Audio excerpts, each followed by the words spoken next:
Hello everyone, my name is Relax and Panic and this is another reaction to My Hero Academia. It is Season 3, Episode 25, the finale of Season 3, so you know what to do. As always, if you want to see the reaction itself, go down into my descriptions, follow the link, replace the circumflex dot parts with real dots and enjoy. Once you've done, feel free to come back here and hear my thoughts about this episode. So, see you soon. For those that came back, welcome back. Now, a finale. Well, it's always a problem, I think, because you have to be aware of the fact that you will have to wait quite a long while until the next episode is airing. So, had to be. I mean, we had 25 really good episodes, so I guess I'm fine with that. We learned more about the big three. We learned a little bit more about what to expect in Season 4, I guess. And we heard a little bit more about the villains. Not so much, but at least a little bit. So, let's go through it, right? So first things first, we have the three of the big three. It's not really clear yet for me, because I haven't read anything about it, what number 2 and number 3 are capable of. But number 1 clearly has a very strong quirk, there's no question. But let's focus on the other two first. So, Hado, she's incredibly open. I mean, she's like, how was it said, like an airhead? She is very jolly, she's very joyful, she likes people, it seems. She's very interested in everyone and everything. And she jumps back and forth. She doesn't allow anyone else to say anything, so you should guess she's more neither like the one who's doing the talking in this group. I'm not sure if it is so. I mean, she is when they're together, but it seems like number 1, Miro, has the flag of the bearer of the group, but I'm not sure there. And what she is too open, maybe, without any doubt. Number 3, oh my goodness, his name, Tamako Amajiki. Is shy, and I mean, it's more than just shy, it's incredibly shy. He's not able to talk to people at all, especially not a room full of people. But he had this very interesting moment. He tried to imagine them as potatoes, and his presence alone can be intimidating, which is interesting. So there's power in. Question is what it is. What is his quirk? Is it maybe somehow related to this shyness? That would be interesting. I mean, I can only guess, but what if his quirk is something that kind of needs him to focus on people or to analyze people? While Hado, well, I already guessed last time, it might be something with her hair, but it doesn't have to. So it could be still like anything. I would like it if it would be kind of surprising, something very dark, something very, I don't know, brutal or negatively felt, you know? That someone who is so open and friendly has a quirk that is intimidating for many people and doesn't fit to the person. That would be nice. And last but not least, Miro. So, Miro Togata, or Fallout Boy, as some said, or Tim from Tim and Struppy, as I said last comments. Well, what to say? He has presence, there's no question. He can speak, which is very nice. I like that, the big speech in the end. So he is, you can see it already, on the way to become a top hero. In many ways he reminds of All Might, because he has the body, he has the blonde hair, he has the presence and the ability to catch people's attention, and has this huge smile as All Might has. So there's a lot of All Might here, in my opinion. He's a melee hero as well, so he goes with big fists into the fight. So all of that reminds me a lot of All Might. However, his quirk is breathtaking and awesome, but something I expected already last time. So if I remember my comments there and my analysis, I already thought about the idea that he is able to shift through areas, to go through walls and everything, because he's able to change his body structure. So that he can pass through things. And that's it, more neither. It is exactly this quirk, which is a powerful one. My question last time was, is he doing it actively with his body, going through, or is it just by his mind? Is he influencing materia? So it is the first. His body goes through, and only his body, not his clothes, not stuff he's carrying with him. So at least at the moment, he is very likely not able to, as example, bring other people with him, which would make his quirk way more powerful if he would be able to transport a team of people who then can cause havoc somewhere else. So that's a big benefit he has there. He explained it very well. I like that, how he's able to warp in the back of people because he falls through, and then when he shifts himself back into reality, the nature itself says there cannot be two things in the same place. You're the one that is not right here, and pumps him out of the air. So that's how he can move pretty fast. I guess by balancing his body in specific ways, as he explained, he can then use this up velocity to go, instead of 90-degree up, in some kind of angles, so it appears like he's warping while he's falling down and then being pushed out. I can see that's working, but there is like a limit, I guess, for how far he can warp in this kind of way. One might say, but maybe, I mean, if he falls deeper, he possibly could even crush those limits. So I don't know. That's an interesting question. I think it could be more neither endless, and the only thing that stops him is, in this case, the core of the Earth, because he cannot fall deeper. Then he would go the other side, and that's not working.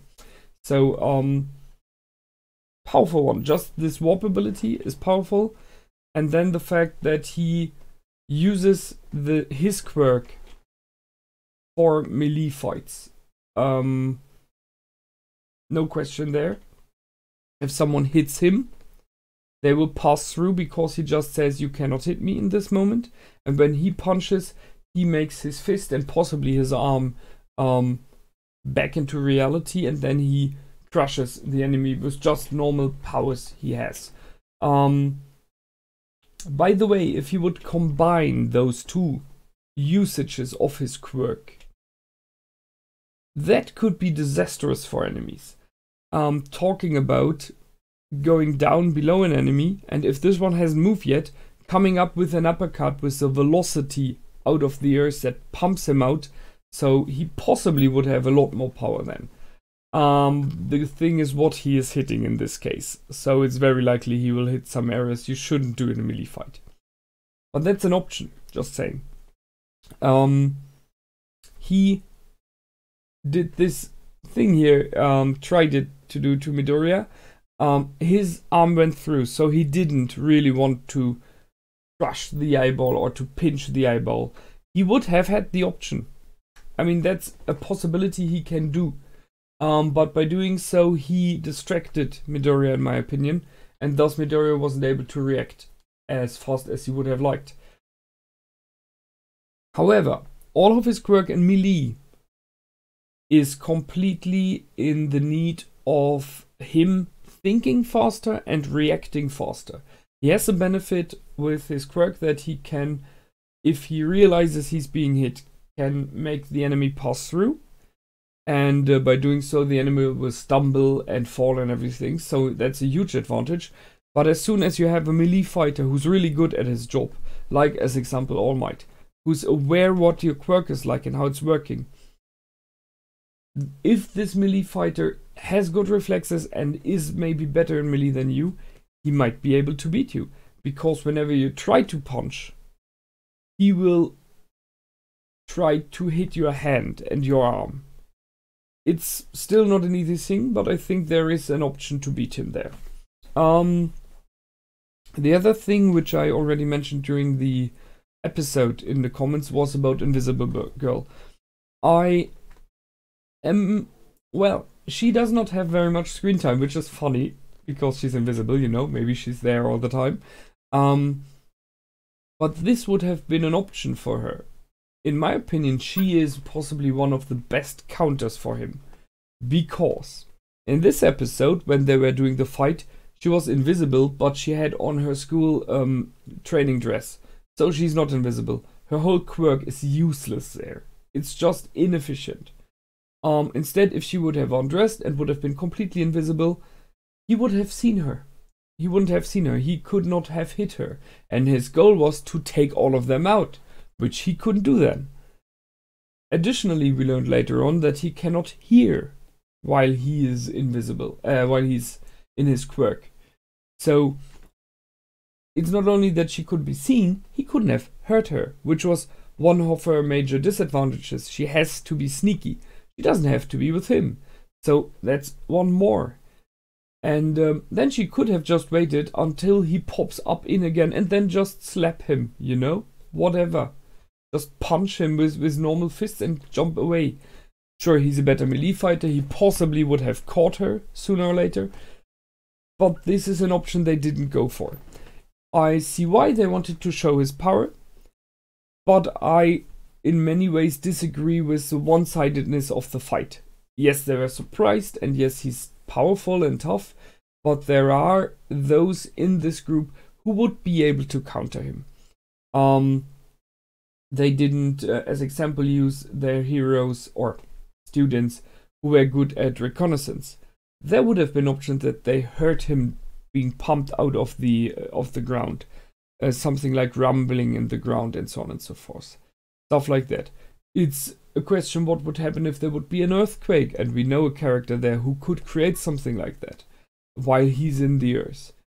And there are options, and I think it was a little bit one-sided, but I see that he's third here. They were surprised. They were not prepared at all. The teamwork was, well, I mean, they tried, but thus they didn't had time to prepare anything. That's why they were taken out. Yeah, so back to the negatives of his quirk. So he's not able to hear while he is using his quirk. And he cannot breathe. I ask myself if he can see, because if you cannot hear, in the end, there's not so much of a difference to viewing. It's both waves that you realize, it's stuff that your brain works with, things that your sensory takes in. So was he still able to see? It looks like. So he did. And the other thing is he able to speak? Because he was speaking. I think he wouldn't have been, because everything passes through, so he cannot push out air, which is needed to speak, if he cannot breathe in air. So in the moment when he speaks, you simply punch his face. Just saying. Yeah. There were a lot of strange scenes with Hado, that she was like groping some people there. I don't know what this is about. Yeah, but and in the end we had as I said, a very good speech. I like that. I really like Miro. He's a cool character. He seems to be like someone. Well, he's on the same kind of way as Midoriya is. He's someone who's training hard and doing everything he can do to become the #1 hero, and he's on a good way. So that would be interesting to see them in action and to see what #2 and #3 are capable of, because we haven't seen that yet. Then we had the discussion between the big three about if there are people who are, or students who are capable, and he pointed at Midoriya. He stated Midoriya is for sure. As we know, someone like Kachan, as example, would have had options there as well. So there are others here, but they mentioned someone they refer to as Sir. Sir would like them. I guess it's a teacher of theirs, I guess. But I can only guess. We will learn about him in season 4, I'm pretty sure. Miro mentioned something about it was close at times, and his willy, I'm not sure if he's talking about his part there, but they stopped it mid-sentence, so I'm not sure what that was about. And then we got a little phone call, seeing Gran Torino again after all this time, so I guess we will see him in season 4. And he mentioned the former sidekick of All Might, which we haven't seen at all yet. And it makes sense, pro heroes do have sidekicks. All Might very often works alone, but why not? Why shouldn't he have had a sidekick? And who would that be? That's an interesting question. What kind of a character? We then see this weird guy in front of his screen there. So possibly it is him. It might very well be. I guess it is someone we haven't seen before. Because if we would have, I'm pretty sure Midoriya would have known. He knows everything about All Might, so he for sure would know if there was ever a sidekick. So I guess it is this new one, who is following the League of the League of Villains, spying on them with his own people, as it seems, and in this case, a not so much close girl here. So, what is in for him? Why is he doing it? I mean, I guess he's a pro hero now, so possibly that's why. And we see that the League of Villains is once again trying to recruit new members. One we have seen already before. So, will this one join or not? Because it seemed the last time more like he's building up his very own organization, or has his very own group. But maybe they're discussing about kind of cooperation there. So, there's no question, for the next season we will see Gran Torino, we will see the sidekick. We will see from the League of Villains possibly Overhaul jumping in and being more prominent. The big three, without any question, because they were just introduced, so for sure they're in. And yeah, I guess we will start off with this discussion that Eraser had mentioned, that they will have to decide if or not the students are now going to the pro heroes. I guess yes. And we will see the students doing their job there, which will be, yeah, kind of a reminiscence of what we had already, but possibly harder, more educational, and hopefully as entertaining as it was in the last time. So I know not everyone liked this episode, but I hope for some more episodes like the one with Tsu. They were standalone, but they were entertaining. And that's a good thing, and they showed a bit more of the world which we hadn't seen before. So, more of that, please. That's it for me this time. Season 3 is over. Season 4 is quite a bit ahead. So, if the movie of Two Heroes will be available anywhere soon, then I will for sure react to it. So, have a look out for that. And otherwise, I will see you in Season 4. Until then, my name is Relax and Panic. Goodbye and out.